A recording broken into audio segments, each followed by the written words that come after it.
Bonjour à tous et bienvenue sur notre chaîne dédiée à votre santé et votre bien-être. Aujourd'hui, nous abordons un sujet d'une importance capitale, le cancer colorectal.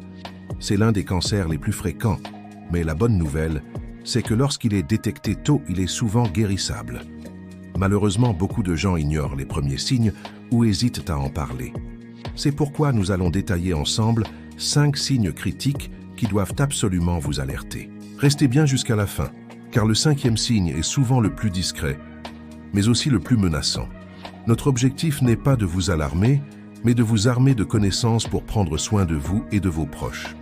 Le premier signe d'alerte, et peut-être le plus connu, concerne des changements dans vos habitudes intestinales. Si vous remarquez une constipation ou une diarrhée qui persiste pendant plusieurs semaines sans raison apparente, il est temps d'être vigilant. Ce n'est pas le petit dérèglement passager après un repas trop riche. On parle ici d'un changement durable. Par exemple, vous qui alliez à la selle tous les jours, vous vous retrouvez soudainement constipé pendant plusieurs jours. Ou inversement, votre corps essaie peut-être de vous dire quelque chose. Une autre modification à surveiller est la sensation que votre intestin ne se vide jamais complètement, même après être allé aux toilettes. Cette sensation, appelée ténesme, peut être un indicateur que quelque chose bloque le passage. Ne banalisez pas ces changements, même s'ils vous semblent anodins au début. Le deuxième signe critique qui doit immédiatement attirer votre attention est la présence de sang dans les selles. C'est un symptôme qui fait souvent peur, et à juste titre. Ce sang peut se présenter de différentes manières. Il peut être rouge vif, ce qui indique généralement un saignement proche de la sortie, ou alors beaucoup plus foncé, presque noir, ce qui suggère un saignement plus haut dans le tube digestif. Parfois, le sang n'est même pas visible à l'œil nu. On parle alors de saignement occulte.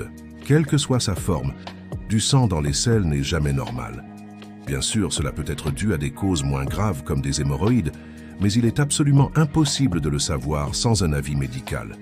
C'est un signal d'alarme que votre corps vous envoie et il est impératif de le prendre au sérieux. Ne laissez pas la gêne ou la peur vous empêcher de consulter.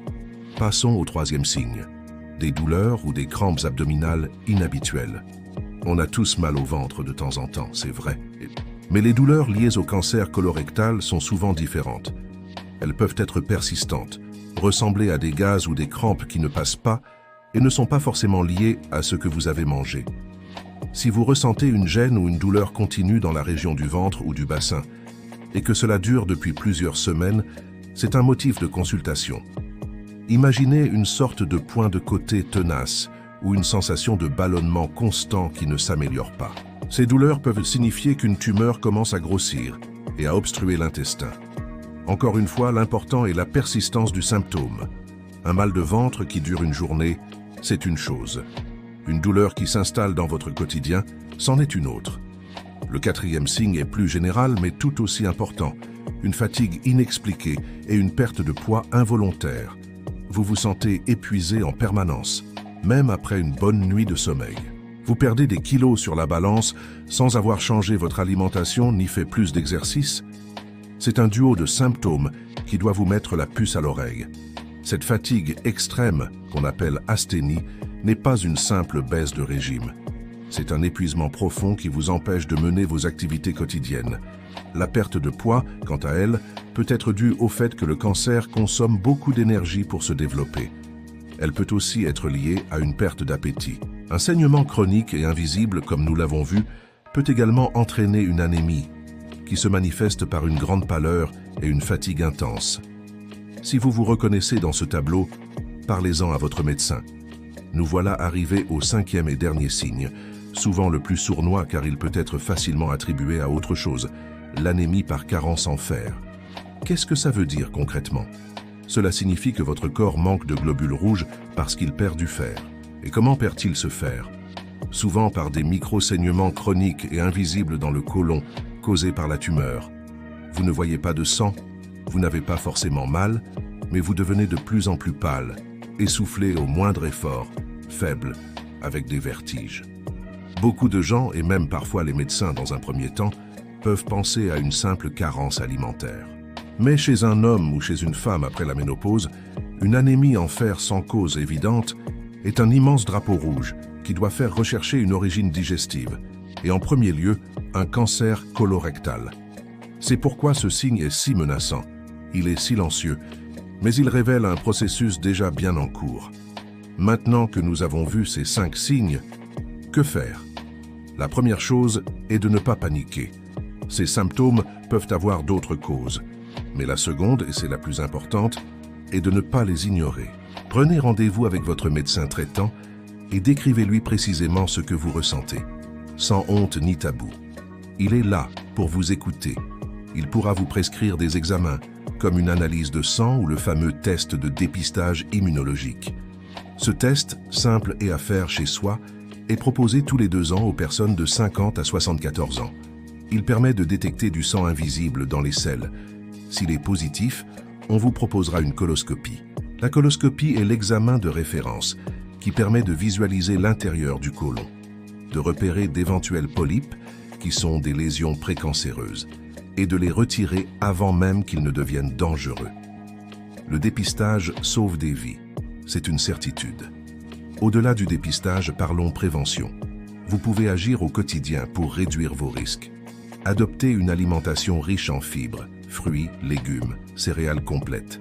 Les fibres aident à un bon transit et protègent la paroi de votre côlon. Limitez votre consommation de viande rouge et de charcuterie, dont l'excès est reconnu comme un facteur de risque.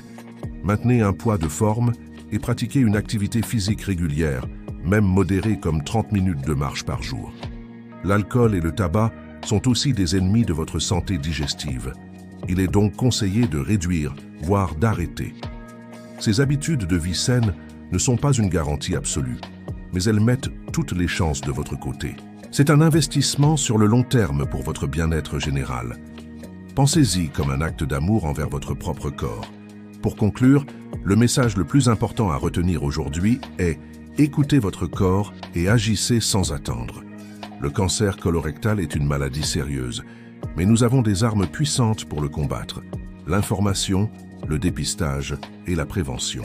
Les changements dans vos habitudes intestinales, le sang dans les selles, les douleurs abdominales, la fatigue et la perte de poids, ou encore une anémie inexpliquée, sont des signaux à ne jamais prendre à la légère. Parlez-en à votre médecin, participez aux campagnes de dépistage organisées. C'est un petit geste qui peut faire une énorme différence. Votre santé est votre bien le plus précieux, alors prenez-en soin activement. N'ayez pas peur de poser des questions, de chercher des réponses et de vous faire accompagner. La détection précoce est la clé d'un traitement réussi. Merci infiniment d'avoir regardé cette vidéo jusqu'au bout. Nous espérons qu'elle vous sera utile. Si vous avez trouvé ces informations pertinentes, n'hésitez pas à la partager autour de vous. Cela pourrait aider quelqu'un que vous connaissez. Pensez à laisser un j'aime pour soutenir notre travail. Et surtout, abonnez-vous à la chaîne et activez la cloche pour ne manquer aucune de nos prochaines vidéos santé. Prenez bien soin de vous et on se retrouve très vite pour de nouveaux conseils.